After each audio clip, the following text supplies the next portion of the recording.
Australia নাম শুনলে কোন জিনিসটা আপনার মাথায় প্রথমে আসে? ক্যাঙ্গারু। World cup.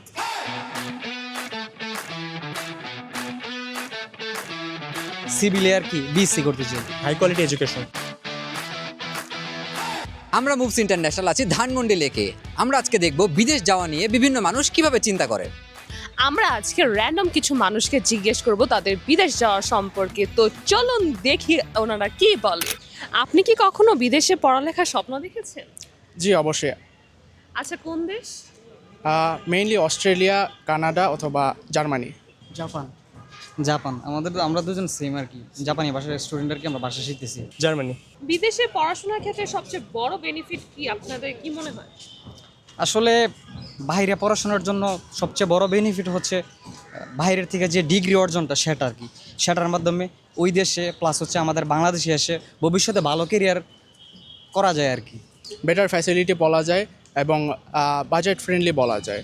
কারণ আমরা যখনই দেখি যে বাংলাদেশে বিভিন্ন প্রাইভেট ইউনিভার্সিটি আছে যেখানে সার্ভিস কোয়ালিটি ভালো পাওয়া যায় না, কিন্তু বিদেশে আমরা সেই একই প্রাইসে একই ফ্যাসিলিটি পাবো। High quality education. বিদেশে কোন সাবজেক্টে পড়তে যেতে চান? ম্যাথমেটিক্স।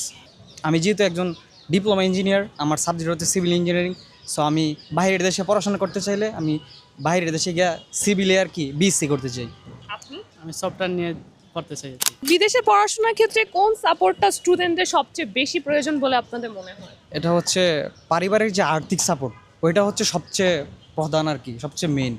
এজেন্সির জন্য আমি বলবো যে সঠিক তথ্যটা, কারণ অনেক এজেন্সি আছে যে যারা ভুল তথ্য দেয় যে তারা যদিও এলিজিবল না হয় তাও তাদের থেকে একটা পেমেন্ট নিয়ে বিদেশে পাচার করে দেওয়া হয়। কিন্তু মেইনলি সার্ভিসটা দেওয়া উচিত যে একটা শেল্টার, যে কোনো একটা এডুকেশনাল কেয়ারে অথবা এইডে দেওয়া উচিত।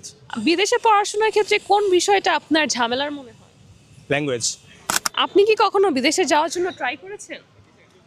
না, আমি এখনও করিনি, কিন্তু আমার ভাই বিদেশে যাওয়ার চিন্তায় আছে। জি, চেষ্টা করতেছি ইনশাল্লাহ। ইনশাল্লাহ আমারও চেষ্টা চলতেছে। এক্স্যাক্টলি ট্রাই বলবো না, বাট প্রিপারেশন নিয়েছিলাম। বাট আমার টার্গেট ছিল যে ইন্টারের পরে যাবো, বাট ইন্টার লেখাপড়ার চাপে আর প্রিপারেশন কমপ্লিট করা হয়নি। ভাইয়া থ্যাংক ইউ ভাই আপনার সময়ের জন্য। বেস্ট অফ লাক ভাইয়া, থ্যাংক ইউ।